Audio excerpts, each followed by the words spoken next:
damos la más cordial bienvenida a la quinta sesión del curso Atención al Usuario de los Servicios Registrales, capacitación programada por las 14 zonas registrales. En esta sesión se desarrollará el tema liquidación de actos registrales en el registro de propiedad inmueble, la cual estará a cargo de la abogada Jocelyn Carrasco Escobar, asistente registral de la zona registral número 1, sede de Piura, quien actualmente es abogada y magíster en Derecho Civil y Comercial por la Universidad Nacional de Piura, especialista en Derecho Registral por la Pontificia Universidad Católica de Perú, egresada del curso anual de Derecho Registral Iberoamericano CADRI 2022 del Colegio de Registradores de España y miembro de la Red de Capacitadores de la Zona Registral Lima. Bien, vamos a dar el pase a la doctora Jocelyn Carrasco Escobar para que ella pueda impartirnos el tema de hoy durante la primera parte de la quinta sesión. Doctora Jocelyn, adelante, buenas tardes. Buenas tardes con todos. ¿Me confirman si se me escucha bien, por favor? Sí, claro que sí. En principio, empezaré por agradecer la invitación de los organizadores del evento y permitirme compartir con ustedes hoy algunas ideas referidas a la liquidación de derechos registrales en el registro de propiedad inmueble específicamente. Voy a proceder a compartir pantalla. En principio, les comentaré que esta exposición se va a dividir en tres partes. En la primera vamos a abordar conceptos previos. En la segunda vamos a desarrollar el contenido de la exposición en base a preguntas básicas referidas a los derechos registrales. Y por último veremos algunos casos especiales de liquidación de derechos registrales. Como preámbulo a estas tres partes, empezaremos por desarrollar la base legal que nos va a acompañar en el desarrollo de estos conceptos. En principio tenemos el Decreto Supremo 309-2022 que aprueba el valor de la UIT para este año fiscal 2023 en el monto de 4.950 soles. También tenemos la resolución de Gerencia General de la Superintendencia Nacional de los Registros Públicos, la número 367-2022, que aprueba la actualización de las tasas registrales para el año 2023. El tubo de Reglamento General de los Registros Públicos, el Reglamento de Inscripciones de Registro de Predios, el Código Tributario, el Decreto Legislativo 1192, la Ley 31056, el Decreto Supremo 006-2006 Vivienda, entre otras normas que nos van a servir de base legal para el desarrollo de esta sesión. Como les comenté, en primera parte de la exposición vamos a desarrollar conceptos previos. En principio, les comentaré que el Código Tributario define lo que son las tasas registrales como un tributo cuya obligación tiene como hecho generador la prestación de un servicio público individualizado en el contribuyente. Ahora bien, ¿qué dice al respecto la norma específica que se encuentra vigente en el sistema registral, que es el tubo de Reglamento General de los Registros Públicos? En el artículo 12 habla sobre el inicio del procedimiento registral con la presentación de los documentos mediante el diario Caja. Entonces, tenemos que ese es el momento que va a marcar el inicio del procedimiento registral, cuando el usuario se acerca a Caja con los documentos que van a ser materia de calificación y el cajero en ese momento genera el asiento de presentación, lo cual parece un acto simple y sin embargo tiene mucha relevancia para el procedimiento registral, no solamente porque allí se va a iniciar, sino porque también va a marcar el momento de la preferencia registral que va a tener con respecto a unos títulos que se puedan ingresar con posterioridad. Es por eso la relevancia del momento en el que se genere el asiento de presentación. Por su parte, el artículo 17 del mismo cuerpo legal señala que como reglas de admisibilidad de estas solicitudes, el verificar que se haya cancelado los derechos mínimos de calificación. De manera general, se establece que no se podrá rechazar de plano ninguna solicitud, salvo que no se cumpla con cancelar los derechos de calificación. Aquí veamos, si el usuario se acerca, entonces estamos impedidos de rechazar de plano la solicitud. La obligación del cajero será recibir la documentación en caso de la presente o el formato de solicitud de inscripción y generar inmediatamente el asiento de presentación, que como sabemos va a marcar el día, la hora, el minuto y la fracción de segundo en la que se está ingresando la documentación al registro. Entonces, marcando aquí tenemos que un requisito de admisibilidad es que se hayan cancelado los derechos mínimos de calificación. Hay que hacer la precisión que no obstante que el cajero es el que va a generar el asiento de presentación, el que va a efectuar la calificación y por tanto va a determinar los derechos registrales a cancelar de manera definitiva será el registrador público. El registrador público es el profesional que de acuerdo a la normativa es el que se encuentra habilitado para poder determinar de acuerdo a los actos inscribibles que estén contenidos en el título el monto de derechos registrales definitivos por pagar. El cajero no, es el registrador público. Ahora bien, en esta línea también dispone el artículo 40 que el registrador, al haber efectuado esta calificación integral, recordemos que desde el primer momento que el registrador recibe la documentación, tiene que efectuar la calificación integral del título. Y de ser el caso, en la primera escala de observación, comunicarle al usuario los derechos que tenga por pagar. En esta primera escala, salvo que el registrador advierta que no se han cumplido con pagar los derechos mínimos de calificación. Por ejemplo, el registrador, los que vemos títulos complejos, me refiero a un título complejo, tienen varios actos, de repente declaratoria de fábrica, reglamento interno, carga técnica eventualmente, independizaciones. Entonces es un título que va a requerir no solo del análisis legal, sino también del análisis técnico que pueda realizar el área de catastro de la oficina. Y como he mencionado, tiene varios actos. Entonces, el registrador procederá a crear los actos y a verificar si efectivamente se ha pagado el monto de la calificación de estos varios actos.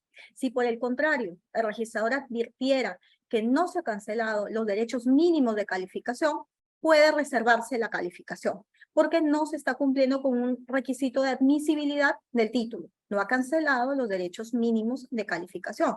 Entonces procederá, tiene la potestad de proceder a formular mediante una escala de observación y indicarle al usuario cuáles son los derechos mínimos que necesita cancelar para él activar su función calificadora. Entonces, tenemos que constituir un requisito de admisibilidad, es el registrador público el competente para realizar y determinar los derechos por pagar, y es el cajero el que genera el asiento de presentación y por tanto en donde se inicia el procedimiento registral. Ahora bien, los derechos registrales se encuentran regulados del artículo 165 al 171 del Reglamento General de los Registros Públicos, en donde señala que son las tasas que se pagan por los servicios de inscripción, publicidad y otros servicios que brinda el registro público. Entonces tenemos que son tasas que se pagan por la prestación de un servicio administrativo público. Nosotros brindamos un servicio público. Ahora bien, tenemos que hay lugares en donde existen oficinas de preliquidación. Les comentaré que yo trabajo en la zona 1, en donde no hay una oficina de preliquidación. Tengo entendido que en muchas zonas no las hay, sí las hay en Lima, donde estas oficinas de preliquidación efectúan a solicitud del usuario una liquidación aproximada de los derechos registrales correspondientes o inclusive les pueden indicar que se trata de un acto exonerado, que más adelante vamos a desarrollar lo que implica un acto exonerado. Estas oficinas de preliquidación efectúan una actividad preliminar. No es vinculante para el registrador la liquidación que esta oficina pueda practicar, es más que todo una acción referencial para que el usuario pueda cancelar los derechos que aproximadamente le van a corresponder pagar de manera definitiva. No afecta la autonomía y la competencia que tiene el registrador para pronunciarse respecto al pago de los derechos registrales. Ahora tenemos que, como lo dije al principio, es mediante resolución de gerencia general que el 29 de diciembre se actualizaron las tasas registrales. Generalmente se hace el último día hábil del año que se actualizan las tasas registrales para que nosotros el primer día hábil del año siguiente podamos encontrar los valores de los actos registrales actualizados. Este año se actualizó mediante la Resolución de Gerencia General número 367-2022. Pero, ¿en base a qué se actualizan estas tasas registrales? Al monto de la UIT aprobada para ese ejercicio fiscal, para ese año. En este caso, se aprobó el valor de la UIT en 4.950. Entonces, en esta resolución de gerencia general se aprueban diversos anexos por cada registro de actos de inscripción como de actos de publicidad. Entonces, en el anexo 1 es donde vamos a encontrar los actos sujetos de inscripción en el registro de predios y determinan los derechos que se tendrán que pagar tanto por los conceptos de calificación como por el concepto de inscripción. Y además, en este anexo nos van a indicar los montos mínimos que se van a tener que pagar por los derechos de calificación en los actos de transferencia, como en los actos de cargas y gravámenes, así como también indicarán el monto mínimo que se tiene que pagar por una independización, por ejemplo, por la creación de una partida. Como segundo punto a desarrollar en la exposición, tenemos preguntas relacionadas a la liquidación de derechos registrales. Como les dije, he querido hacerlo de una manera mucho más dinámica y no llenarlos de conceptos que de repente luego van a olvidar, sino que en base a preguntas un poco relevantes y vinculadas a los derechos registrales, ir desarrollando los conceptos. Vamos a abordar cómo se componen los derechos registrales, en qué casos se debe pagar los derechos de inscripción, si los derechos registrales de inscripción se deben cancelar conjuntamente con los de calificación, cómo diferenciar entre actos valorados e invalorados, cómo determinar los actos exonerados, y también vamos a contestar la pregunta si es posible efectuar pagos a cuenta de derechos registrales. Como primera pregunta tenemos, ¿cómo se componen los derechos registrales? Esta es una pregunta básica y de donde vamos a partir todo el esquema conceptual de lo que son los derechos registrales.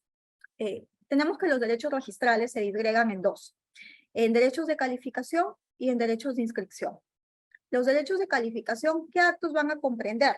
Comprenden la presentación, la calificación propiamente del título y la búsqueda de los antecedentes registrales. Mientras que los derechos de inscripción comprenden la incorporación del acto o derecho al registro.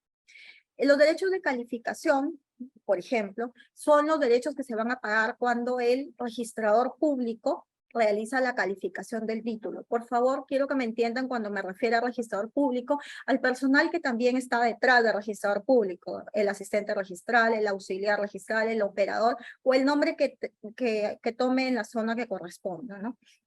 Entonces, los derechos de calificación los pagamos por esas acciones, por buscar en el archivo, de repente, alguna información que requerimos para la calificación del título, comprende la presentación misma del título en el diario Caja, como ya lo dijimos, y también comprende evaluar integralmente los documentos que nos presentaron en el título. Esos derechos de calificación se cancelan por esas acciones que hemos realizado en el registro. Mientras que el derecho de inscripción se pagará cuando el acto o derecho se incorpore, es decir, cuando se inscribe en el registro. Por ejemplo, cuando genero mi asiento de compra-venta, cuando genero mi asiento de hipoteca. Entonces, los derechos de calificación están sujetos a tasas determinadas, como ya lo dije, sobre la base de la unidad impositiva tributaria, sobre la UIT. Por su parte, los derechos de inscripción se verifican en base a la naturaleza de valorada e invalorada. Acá vamos descubriendo ya dos subclases. Dentro de los derechos de inscripción vamos a ver la naturaleza valorada o la invalorada del acto, ¿no? O derecho inscribible. Si es valorada, el monto se va a determinar sobre el porcentaje de este valor. Por ejemplo, en una compra-venta sabemos que se liquidará por el monto de la transferencia. En una hipoteca sabemos que se liquida por el monto del gravamen. Entonces, dependiendo de ese monto, la cifra a pagar va a variar. Mientras que en los actos que no son valorados, es decir, son invalorados, se establece también un monto mínimo a pagar, de acuerdo al valor o porcentaje de la UIT. Por ejemplo, establecen para transferencias un monto mínimo de 13 soles. Si el acto es invalorado, por ejemplo, una transferencia de dominio por herencia, no lo vamos a valorizar, no tiene una valorización. Entonces, el derecho de calificación es un derecho estático, que ya lo asigna el registro, y el derecho de inscripción también, el mínimo que va a ser de 13 soles, ¿no? Porque es una transferencia. Es así como se maneja en cuanto a los actos valorados e invalorados. Aquí he hecho un pantallazo de un extracto de lo que es el anexo 1 del que les hablaba, donde se regulan las tasas registrales de los servicios de inscripción. Como ustedes pueden ver ahí, es solamente una parte de este anexo, disgrega los derechos de calificación y los derechos de inscripción. En los derechos de calificación establece que es el 0.81% del valor de la UIT, que en soles se ve reflejado en 40 soles. Ese es el valor de calificación por esos actos que nos están señalando en el margen izquierdo. Mientras que los derechos de inscripción se van a liquidar en base a si el monto de la valorización es hasta 35.000 soles, se hará la operación del monto por 1.5 entre 1.000. Si el monto de la valorización de la transferencia es mayor a 35.000, la operación será del monto señalado en el título por 3 entre 1.000. Y es así como obtendremos el valor de la inscripción y le sumamos los 40 soles por calificación. Y dependiendo del número de actos que estén contenidos en el título que hemos calificado, pues resultará el monto que el usuario debe cancelar por la calificación registral, ¿no? Ahora bien, tenemos también una segunda pregunta, que es la referida a, en todos los casos debe pagarse los derechos de inscripción. Ahora que ya tenemos determinado que los derechos se disgregan en derechos de calificación y derechos de inscripción, entonces salta esta pregunta y nos dice, ¿en todos los casos debo cancelar este monto de inscripción? La respuesta es no. Únicamente el monto de derechos de inscripción se van a tener que cancelar cuando el acto o derecho es incorporado al registro. Si, por ejemplo, la calificación, el estudio del título concluye en la inscripción, generé el asiento, generé la independización, por ejemplo, de las partidas, entonces el acto tuvo acogida registral y por lo tanto el usuario debe pagar los derechos de calificación y de inscripción. El acto o derecho se incorporó al registro. Pero, ¿qué pasa cuando el título no tiene acogida registral? Termina en tacha por caducidad del asiento de presentación. Es aquí donde vienen los problemas. Muchas veces pensamos que es el acto más fácil, ¿no? Y digo, me pongo a tachar títulos y no me doy cuenta si estoy devolviendo bien o si estoy devolviendo mal los derechos. Sin embargo, esa tacha que estamos formulando es de mayor relevancia para el usuario, porque él puede obtener devolución de derechos registrales. Yo no le puedo estar cobrando derechos de inscripción por un acto que no inscribí o por un acto que no entró al registro, por un acto que no tuvo acogida registral. Entonces, mal haría yo en cobrarme inscripción cuando no he generado ningún asiento.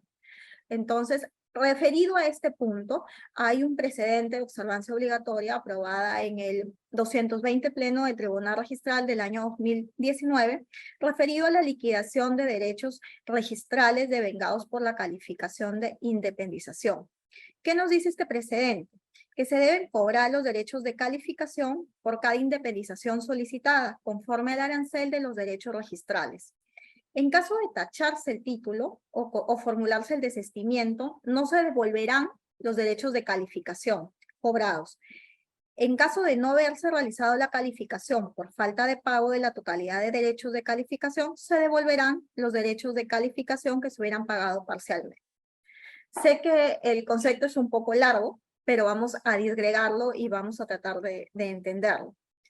Lo que les decía al principio, ¿no? En caso el título es complejo, incorpora una regularización de fábrica, una carga técnica, incorpora el reglamento interno, incorpora independización de 10 unidades sometidas al régimen de propiedad exclusiva y común. Entonces les he enumerado varios actos. ¿Qué pasa si este título fue observado quizá 2 veces? Se acabó el plazo, el usuario nunca subsanó correctamente y por lo tanto se cayó en tacha por caducidad del asiento de presentación. Una vez que yo formulo la tacha, ¿qué debo cobrarle al usuario? ¿Y qué le voy a devolver al usuario? Recordemos que yo no inscribí.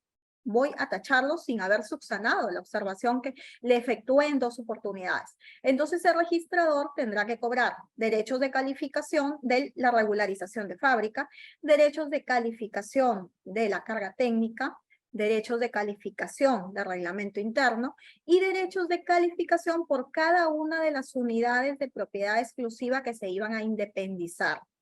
Como les dije, eran 10, entonces tendrá que cobrar 10 derechos de calificación. Eso es lo que ha dicho el tribunal en este precedente de observancia obligatoria, que se cobrará por cada una de las partidas que se iban a independizar. Los derechos de calificación, los derechos de inscripción se le devolverán, en caso tenga por devolverse, ¿no? El tribunal también se pone en el otro supuesto. ¿Qué pasa si el título se presentó y el registrador público no activó su función calificadora porque mediante esquela le comunicó que no había pagado los derechos mínimos de calificación? Entonces le dijo, suponiendo, te toca pagar 300 soles más para que yo active mi función calificadora por derechos mínimos de calificación. El usuario decide tachar el título porque no quiere pagar sus derechos mínimos de calificación. En ese caso, tendré que devolver todo. Yo no tendría que cobrar calificación porque recordemos que no activé como registrador público mi acción de calificación. Simplemente me la reservé y le dije al usuario, primero págame los derechos de calificación que yo luego califico. Pero como el usuario nunca pagó esos derechos y me pide la tacha, entonces yo mal haría por cobrarme calificación, ¿no? No la efectué, me la reservé. Entonces, en ese supuesto, sí tendría que devolver también los derechos de calificación. Eso nos ha dicho el Tribunal Registral mediante este precedente de observancia obligatoria que es de cumplimiento y, como su nombre lo dice, es de obligatorio cumplimiento por los registradores públicos. Ahora bien, también tenemos un acuerdo vinculado a la liquidación de derechos registrales en cuanto a la primera cancelación de hipoteca en una de las partidas independizadas. ¿Qué nos dice este acuerdo? Para efectos de la liquidación de derechos registrales por la cancelación de hipoteca en una de las partidas independizadas trasladadas de la partida matriz, cuando se trata de la primera cancelación de dicha hipoteca, los derechos de inscripción deberán calcularse en base al monto íntegro de la hipoteca. Y en las sucesivas cancelaciones de dicho gravamen, en las otras partidas independizadas solo se cobrará derechos de calificación. ¿Cómo le explicamos esto? Tenemos el supuesto de una partida matriz. Por poner un ejemplo, el banco de crédito constituyó una hipoteca por $50,000 sobre este predio matriz. Transcurre el tiempo, el predio matriz en este predio matriz se constituye un régimen de propiedad exclusiva y común. Genero 20 unidades de propiedad exclusiva y común. En la partida matriz únicamente quedan los bienes comunes y, como dice el reglamento, se tienen que trasladar las cargas y gravámenes vigentes al momento de efectuar las independizaciones. Por lo tanto, el registrador público procede a trasladar esta hipoteca en las 20 unidades de propiedad exclusiva que generó. Que tiempo después, ya generadas las partidas, se han hecho múltiples transferencias. Entonces, uno de los propietarios dice, yo quiero levantar la hipoteca conjuntamente con la de los 2 otros predios que compré, de los otros 2 departamentos. De repente me compré un departamento, un estacionamiento y un depósito. Entonces tengo 3 unidades de propiedad exclusiva y sobre estas 3 yo quiero levantar la hipoteca porque quizá quiero ampliarlo y voy a gravar el predio con otro banco y me pide que esté limpio, por suponerlo, ¿no?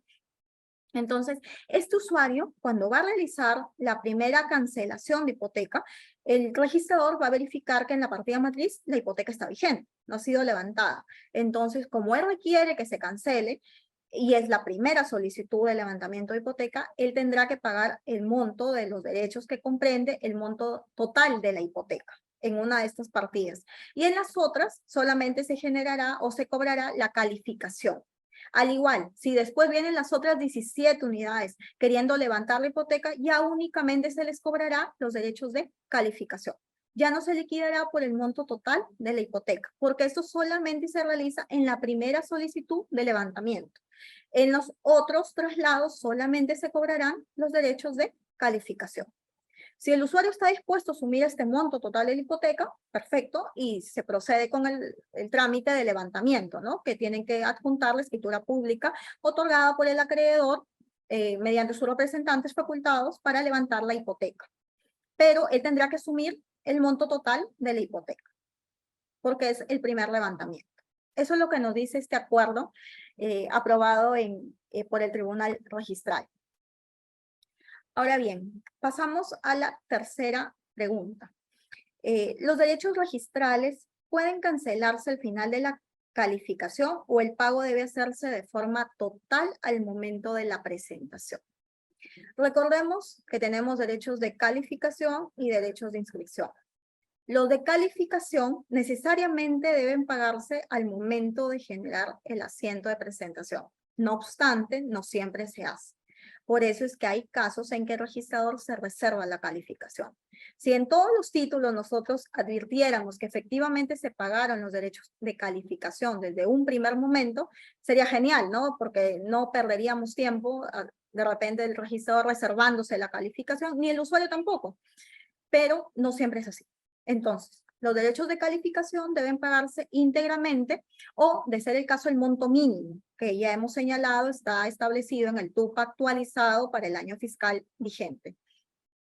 Mientras que los derechos de inscripción no necesariamente se deben pagar desde la primera oportunidad. Los derechos de inscripción los puede pagar el usuario durante el periodo que dure la calificación. De repente es un título que se observa 1, 2, 3 veces. Y durante ese tiempo, pues el usuario puede ir cancelando los derechos de calificación o esperar que esa haya la última oportunidad, la liquidación definitiva que le haga el registrador público, y es ahí donde cancelará los derechos, ¿no?, de calificación. Entonces, no es obligatorio que desde el primer momento que el usuario se acerca a caja, pues lleve todo el monto del dinero, ¿no?, el de calificación y el de inscripción. No, bastará con que el usuario se acerque con los derechos mínimos de calificación por los actos inscribibles que estén contenidos en el título. En el supuesto que el acto sea un acto valorado y que esté expresado en moneda extranjera, se tendrá que liquidar al tipo de cambio establecido en la fecha del asiento de presentación. Si tenemos $50,000, el título fue presentado hoy, pues me remitiré a ver cuál fue el tipo de cambio que se estableció para el día de hoy, y es así como se va a liquidar el monto, ¿no? Se va a determinar el monto a pagar. Al momento de efectuar la calificación, el registrador público tiene que tomar en cuenta cuáles son los actos que contiene el título presentado y que son susceptibles de inscripción. Recordemos que no todos los actos que estén contenidos en un título se van a inscribir. Es la potestad calificadora del registrador la que determinará de ese título cuáles se inscriben y cuál es el monto de acuerdo a las tasas actualizadas y vigentes que le corresponderá pagar al usuario, ¿no?, en atención al número de actos. Como ya los expliqué, y es muy didáctico este ejemplo, las independizaciones, ¿no? Si, por ejemplo, advierto que del reglamento interno, de la memoria descriptiva y de toda la documentación que me están presentando son 20 las unidades, entonces liquidaré 20 independizaciones, ¿no?, de acuerdo al monto del estudio que yo haga del título, ¿no?, y advierta los actos contenidos en él. Aquí tenemos el modelo de una esquela de una resolución del Tribunal Registral con motivos de una apelación que se le hizo al registrador por el monto que había determinado devolver. Entonces el usuario no estuvo conforme. Recordemos que es factible apelar ante el Tribunal Registral una liquidación. En este caso, el usuario dijo que el monto no le parecía correcto y por lo tanto el tribunal detalló perfectamente los actos contenidos en el título y los montos que tenía que pagar por cada uno. En este caso, se trataba de un reglamento interno, junta de propietarios, 5 independizaciones, porque trataba de 5 secciones, carga técnica y además modificación de área. En atención a ello, el tribunal señaló, ¿no?, los montos de calificación, los montos de inscripción y finalmente el monto reflejado en soles que debería pagar por cada uno de estos actos. Así tenemos que por la modificación de fábrica se paga 48 soles por calificación.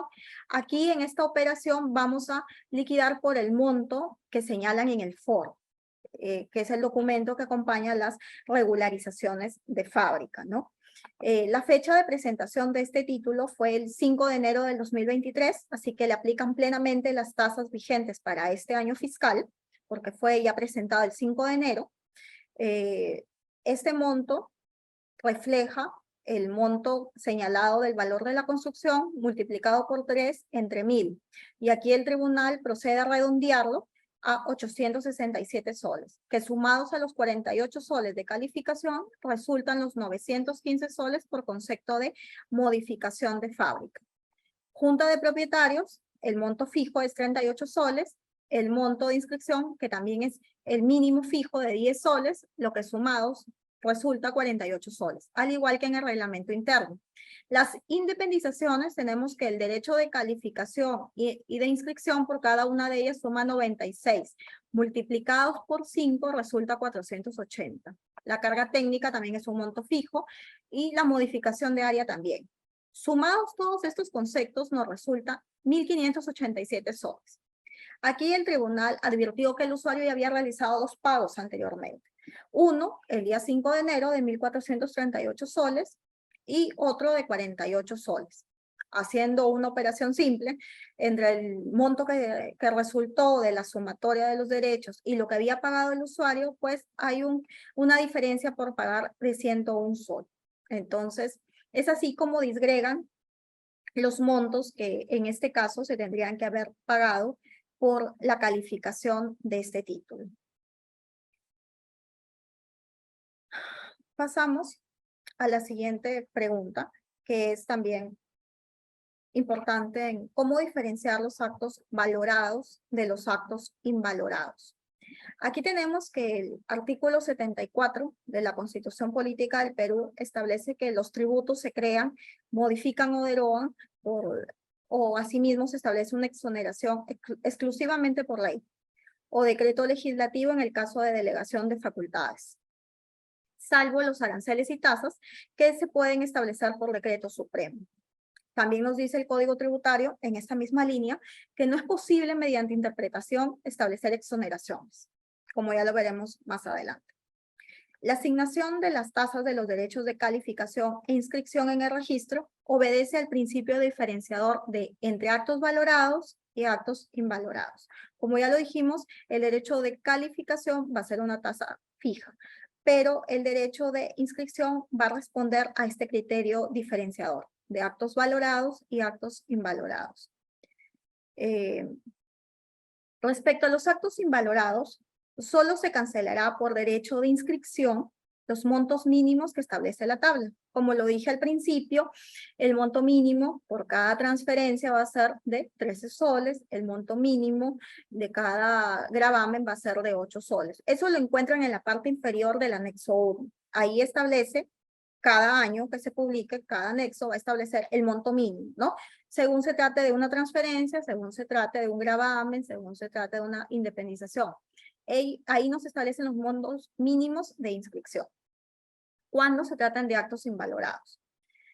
Como ejemplos de actos invalorados en el registro tenemos la anotación de bloqueo registral. Generalmente son esos actos que nosotros, cuando nos preguntan, sabemos cuánto es el monto exacto a pagar, ¿no? Entonces, porque no hay un monto de valorización en el acto mismo.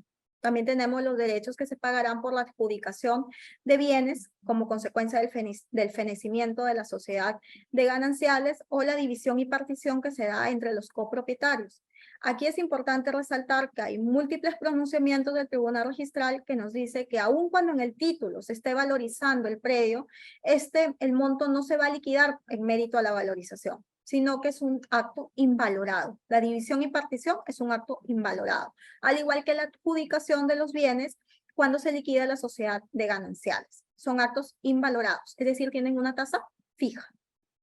Al igual que la prescripción adquisitiva de dominio, el fideicomiso, la misma directiva de fideicomiso lo establece como un acto invalorado. La aprobación de la habilitación urbana de oficio.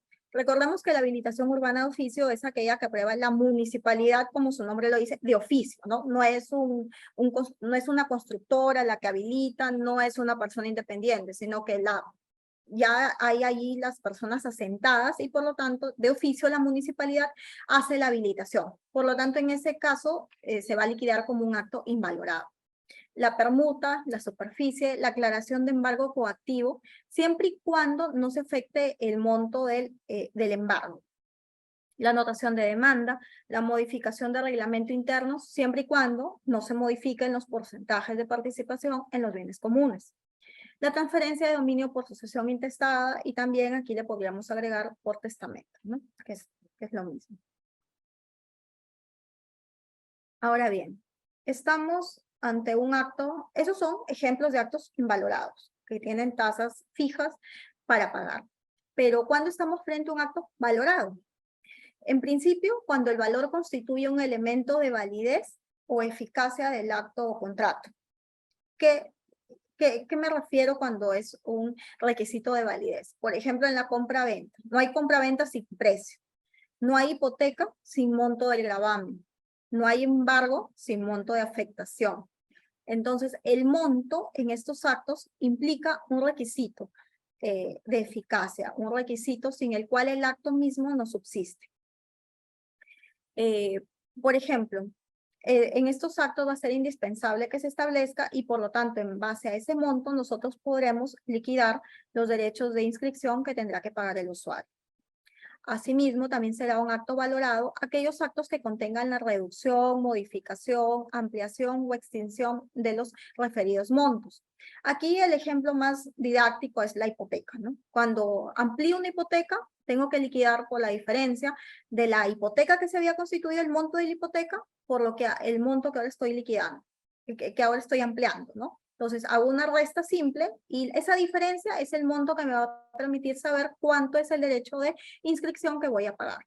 Cuando se cancela la hipoteca, también se liquida por el monto del gravamen por el cual se constituyó la hipoteca. Cuando reduzco la hipoteca, es lo mismo.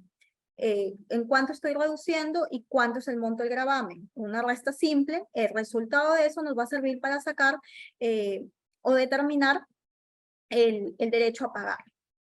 Esos son los criterios para establecer cuándo el acto es valorado. Entonces, como ya lo dije, tendrá que establecerse como un elemento de validez o eficacia el contenido patrimonial de estos actos, ¿no? Que nos permitan determinar en base a esa valorización, en base a ese precio, el monto de derechos registrales por cancelar. Aquí les he copiado, les comparto una esquela de liquidación de un título de Lima, en el que fue apelada también esta esquela de liquidación. Se trata de un levantamiento de hipoteca. La hipoteca había sido constituida por $50.000 y bueno, fue apelada. El registrador público determinó que los derechos por pagar eran 274 soles. El tribunal registral al realizar el estudio del título determinó que por levantamiento de hipoteca el derecho de presentación es 40 soles. Como el monto de la hipoteca era $50.000, se tendrá que liquidar por 1.5 entre 1.000. Ese resultado que arroja son 189.250 soles. Pero recordemos, como ya lo dije antes, que se liquidará también por el monto del tipo de cambio. Estamos hablando de una cifra expresada en moneda extranjera. Entonces, el tipo de cambio de ese día fue 3.785. El monto que nos resultó por 3.785 resulta 284 soles por derechos de inscripción, que sumados a los 40 soles de presentación resulta 324 soles. El usuario en la presentación había abonado 50 soles.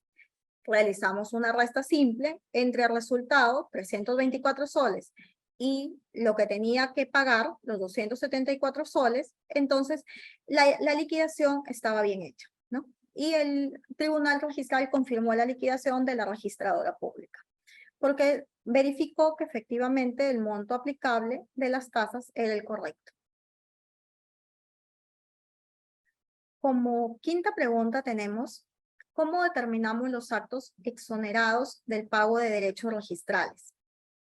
El principio de reserva, acá son términos tributarios, consagrados en la norma 4 del título preliminar del TUO del Código Tributario, conforme al cual, solo por ley o por decreto legislativo, en caso de delegación, pueden concederse exoneraciones u otros beneficios tributarios, salvo los aranceles y tasas que se pueden conceder por decreto supremo. Recordemos que los derechos registrales son tasas.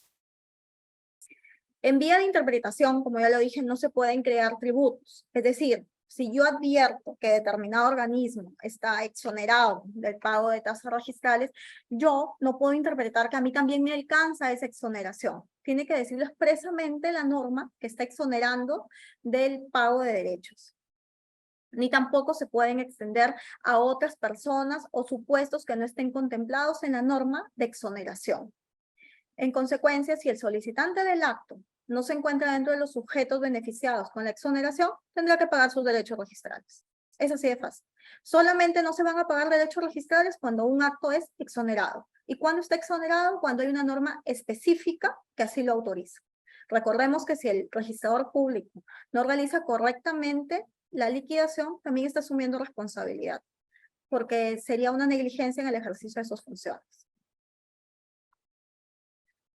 Ahora, como ejemplos de actos exonerados, tenemos la inmatriculación, transferencia e independización de inmuebles de propiedad del Estado, a los que se refiere el artículo 41.3 del Decreto Legislativo 1192. Este decreto legislativo nos expresa que se inscribe en la SUNAR libre de pagos o derechos registrales la inmatriculación, la transferencia y la independización de aquellos inmuebles a favor del sector, gobierno regional, gobierno local, al cual pertenece el proyecto, que están referidos a la ejecución de obras de infraestructura declaradas de necesidad pública, interés nacional, seguridad nacional y o de gran envergadura. Y es más, establece su anexo en el que se regula cuáles son estos proyectos declarados de necesidad pública. Son materias muy específicas que es para desarrollar proyectos del Estado, de gran envergadura, como su nombre lo dice. Entonces, el registrador público, ¿cómo hará para aplicar esta exoneración? Pues tiene que remitirse a la norma, verificar de qué acto estamos hablando, cuál es el acto solicitado, si se trata de una inmatriculación, y si efectivamente encuadra en el supuesto de exoneración. No es tan a la ligera la aplicación de una exoneración. Solamente es cuando se regula en el supuesto específico de la norma.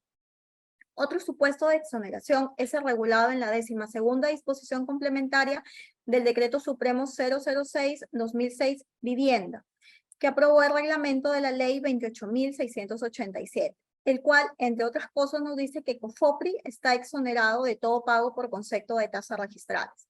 Claro, COFOPRI realiza funciones de saneamiento de la propiedad informal. Entonces, lo justo es que se le exonere del pago de búsquedas catastrales, cuando tienen que determinar la zona de actuación, y así también de la inscripción, de los pagos por inscripción de los títulos de propiedad que nos traen al registro, generalmente a fin de año, para ellos poder proceder luego a entregarlos en los últimos días del año, ¿no? Cuando hacen sus procesos de titulación. Entonces, COFOPRI también es una entidad que está exonerada del pago de derechos registrales cuando ejercita sus funciones de formalización. Luego tenemos otro supuesto de exoneración, regulado en el artículo 7 de la Ley 31056, que es la ley que amplía los plazos de titulación para terrenos ocupados por posesiones informales y dicta medidas para la formalización. Entre otras cosas, nos dice que las municipalidades provinciales están exoneradas de los pagos ante las entidades del Estado. La SUNAR es una entidad del Estado para el procedimiento de formalización de la propiedad predial que realizan en el ámbito de su jurisdicción. Esta exoneración sí establece un plazo, y este plazo va hasta el 31 de diciembre del 2026. Entonces, estamos en plena vigencia de esta exoneración. Las municipalidades provinciales. Han habido casos en los que la municipalidad distrital se ha querido acoger a esta exoneración, porque después de que se dio esta norma, cabe la posibilidad de delegar las funciones de formalización en las municipalidades distritales. Entonces, vamos a encontrar que ahora muchas municipalidades distritales, vía delegación de facultades, están formalizando terrenos informales. Entonces, como las municipalidades, en su entendimiento, las municipalidades distritales tienen delegadas estas facultades, pues presentaron los títulos sin haber cancelado derechos. Esto ya fue evaluado en el registro y ya se determinó que las municipalidades distritales, aun cuando realicen funciones de formalización, no están en este supuesto de exoneración. Únicamente son las municipalidades provinciales las exoneradas, no las distritales.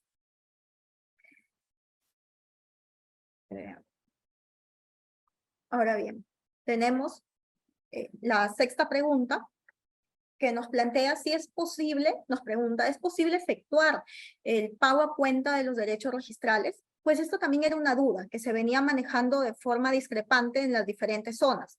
En algunas zonas se admitía el pago a cuenta, en otras no se admitía el pago a cuenta, porque referían que no había una norma en específico que lo prohíba o que lo permita.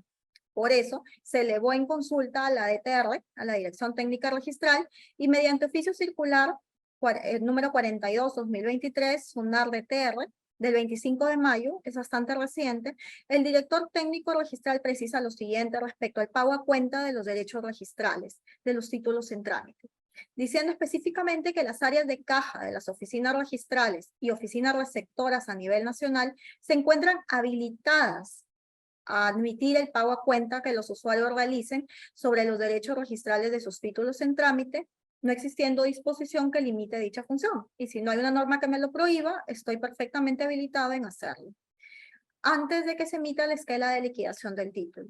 Esto es bastante justo y bastante lógico porque, como les decía, ¿no? Hay títulos que implica el pago de derechos registrales bastante fuertes. Por ejemplo, 70,000 soles. En alguna oportunidad he liquidado títulos por esa cantidad.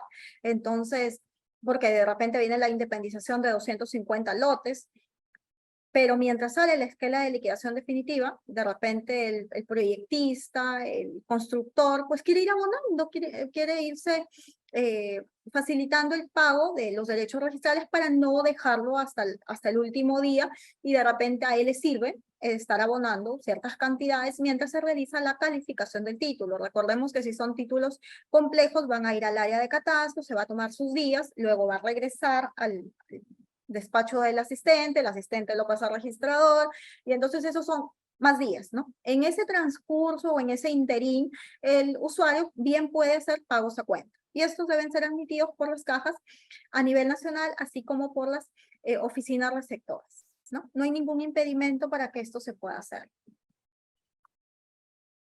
Y como tercer y última parte de la exposición, vamos a hablar de dos casos especiales en la liquidación de derechos registrales.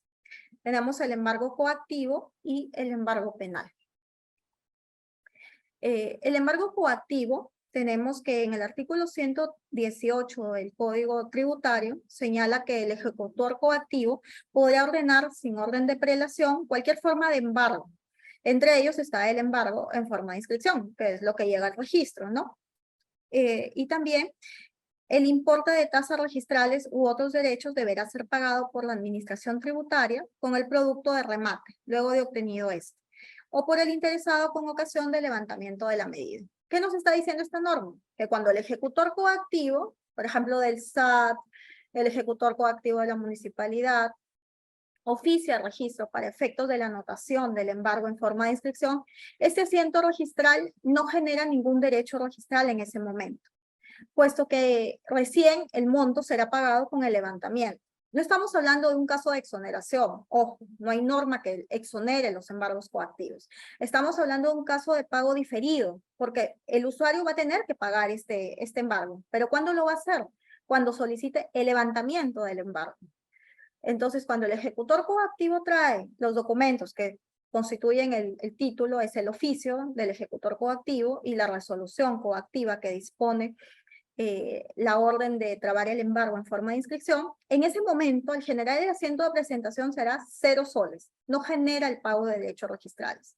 No obstante, cuando ya se levante este embargo coactivo, el interesado tendrá que cancelar monto de calificación e inscripción por la anotación del embargo y monto de calificación e inscripción por el levantamiento de embargo.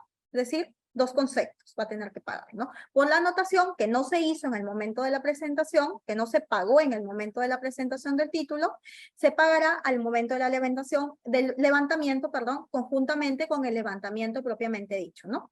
Ambos conceptos. Entonces estamos hablando de un pago diferido, no de un tipo de exoneración. Y otro caso especial tenemos el embargo penal.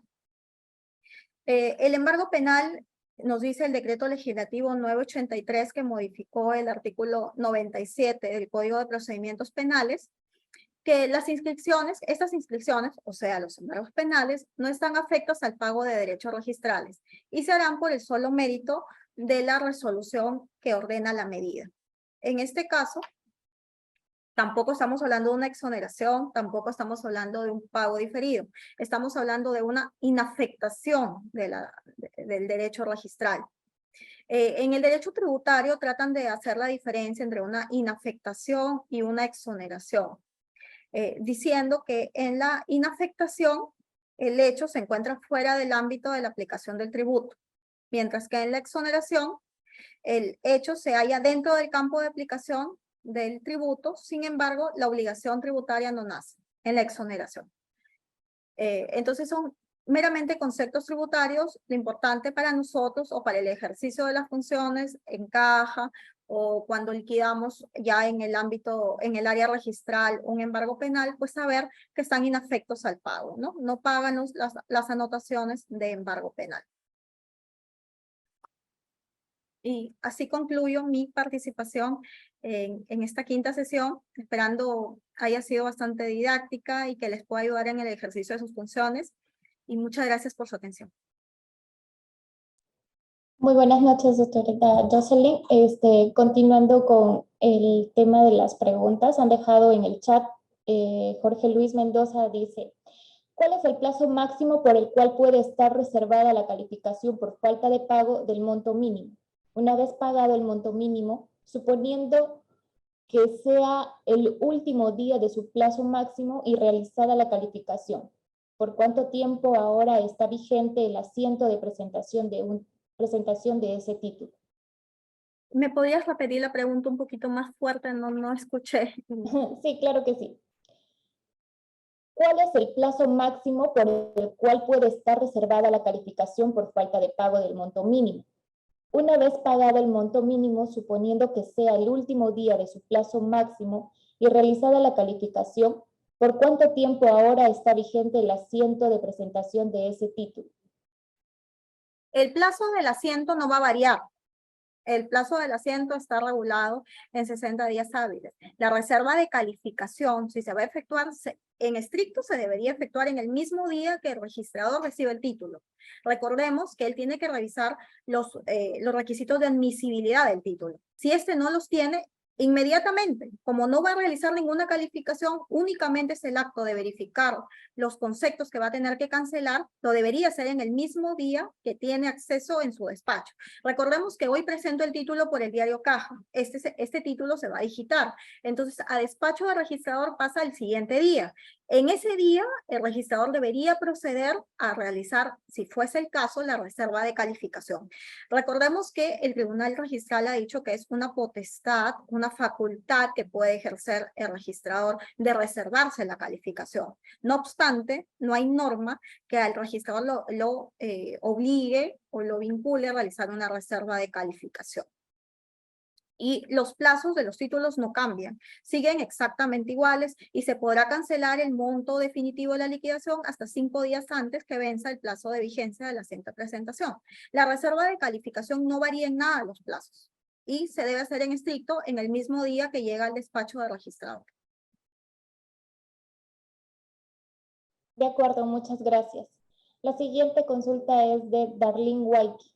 En el registro vehicular, ¿es obligatorio que el registrador consigne los actos por los cuales se está liquidando el título? Ha tenido esquelas en los que algunos detallan los actos y otros simplemente colocan la tasa total, tasa pagada y monto pendiente por pagar. Yo pienso que debería ser obligatorio ya que nos facilita el momento de orientar al usuario en el detalle del cobro. Pues la exposición era referida a los derechos, a los actos inscribibles en el registro de predios. No obstante, la pregunta sale del marco de la exposición, pero si me pides mi opinión, pues sí, considero que deberíamos detallar los actos que se están liquidando para una mejor transparencia del usuario y sepa y tenga determinado cuáles han sido los actos inscribibles y los montos que va a cancelar por cada uno de ellos. Muchas gracias. La siguiente es de Jamie Anaís Marcela. Indica, en la zona registral número 12 Arequipa, la Municipalidad Provincial de Arequipa está presentando mediante oficio la independización de lotes de predios matrices de habilitaciones urbanas, donde figura como propietarios. Sin embargo, se está liquidando de forma diferente algunas secciones únicamente cobran creación de partida registral, que cuesta 16 soles, y otras secciones cobran la creación de partida registral, que cuesta 16 soles más. Más adjudicación invalorada, que cuesta 53 soles. En este caso, ¿cómo podemos unificar los criterios a fin de evitar quejas posteriores? La calificación, como ya lo dije, es potestad en primera instancia del registrador público. El registrador público de esta calificación, en principio, determina los requisitos de admisibilidad separados de los derechos de calificación. Segundo, cuando active esta potestad calificatoria, deberá determinar cuáles son los actos inscribibles y los montos de las tasas aplicables. Si tú me dices que son los mismos actos contenidos en diferentes títulos y se están liquidando de manera diferente, pues para unificar criterios se puede convocar a un encuentro de registradores para que unifiquen criterios en esa zona. Es lo más saludable porque en una misma zona no se puede estar liquidando diferente por los mismos actos. Lo recomendable o lo que podría sugerir es que convoquen a una reunión de registradores, expongan el problema. En principio, si es un usuario externo el que está haciendo la pregunta, pues debería conversarlo con el jefe de la unidad registral para que él tome la iniciativa y pueda convocar a los compañeros registradores a fin de unificar el criterio. Muchas gracias. La siguiente es de Darlene Waiki, que indica cuál es la norma que señala los actos exonerados para la calificación e inscripción de actos. Las exoneraciones de actos vienen en una norma especial. Cada acto viene en diferentes normas. Si de repente se me presenta al registro un acto del que yo tengo la duda si se encuentra exonerado, pues le requiero al usuario que me diga la norma en la que está basada su exoneración para yo poderla estudiar y verificar si estamos hablando del mismo supuesto, de los mismos sujetos a los que se le aplica la exoneración. No hay una norma que unifique todos los actos que se encuentran exonerados. Eso no es así. Las exoneraciones vienen por normas independientes, individuales, de acuerdo al supuesto que están regulando. No vamos a encontrar un compendio que nos diga estos actos son exonerados de plano, ¿no? Hay diferentes normas que nos dan ese beneficio de la exoneración de acuerdo a los sujetos y de acuerdo al supuesto en específico, como los que les he leído. De acuerdo. Roybert Joel Aguilar dice, ¿cuál sería el procedimiento a efectuar cuando en el caso de mi banco nunca ponen el monto de levantamiento de gravamen y solo indican levantar el gravamen de la partida tal o algo así, pero no ponen el monto en la escritura? Recordamos que uno de los requisitos para constituir el embargo es que me señale la partida registral, que me señale el monto del gravamen. No obstante, para el levantamiento, pues bastaría con que me diga la partida registral y el asiento en el cual se encuentra el embargo que voy a levantar. Si yo con esos dos datos puedo determinar que se trata del embargo que identifico en la partida y no me genera ninguna duda, pues procederé a levantar. No necesito que me diga el monto del embargo que estoy levantando. Bastará con que me indique la partida y el asiento que está pidiendo levantar. Cuestión distinta es cuando voy a anotar el embargo, ¿no? Cuando vengo a anotar el embargo, pues ahí sí, por reglamento me pide que se establezca de manera específica la partida del predio, el monto de la afectación y el sujeto, el titular registral sobre el cual se está ejecutando el monto, ¿no? De acuerdo. María Isabel Arzapalo dice, en el caso de un levantamiento de una hipoteca, donde la hipoteca está dada en soles, ¿cómo se liquidaría dicho acto? ¿La hipoteca cómo? No escuché la última parte, discúlpame. Ya, dice, en el caso de un levantamiento de una hipoteca, donde la hipoteca está dado en soles, ¿cómo se liquidaría dicho acto? Por el monto del gravamen de la hipoteca. Los levantamientos se van a referir al monto por el cual se constituyó. Es por ese monto que se va a liquidar. Por ejemplo, si la hipoteca se constituyó por 50.000 soles, se va a liquidar el levantamiento por 50.000 soles.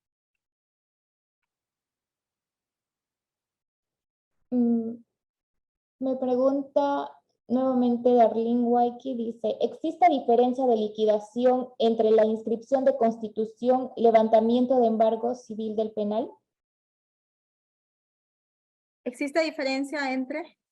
¿Existe diferencia de liquidación entre la inscripción de constitución, levantamiento de embargo civil del penal? Sí, claro. Entre el embargo común que tenemos, el embargo en forma de inscripción, pues la constitución se va a hacer por el monto del gravamen y el levantamiento también se va a hacer por el monto del gravamen. En el embargo penal, como ya lo mencioné, es un supuesto especial de inafectación. La anotación del embargo penal se va a hacer 0 soles. Entonces sí hay diferencia. Sí. En el chat hay muchas preguntas en las cuales los participantes están realizando. No sé si puedo continuar respondiendo. Tengo entendido que sigue otro ponente. Quizá a las 7 empieza el doctor Ugas. Creo que ya estamos con el tiempo. Así es.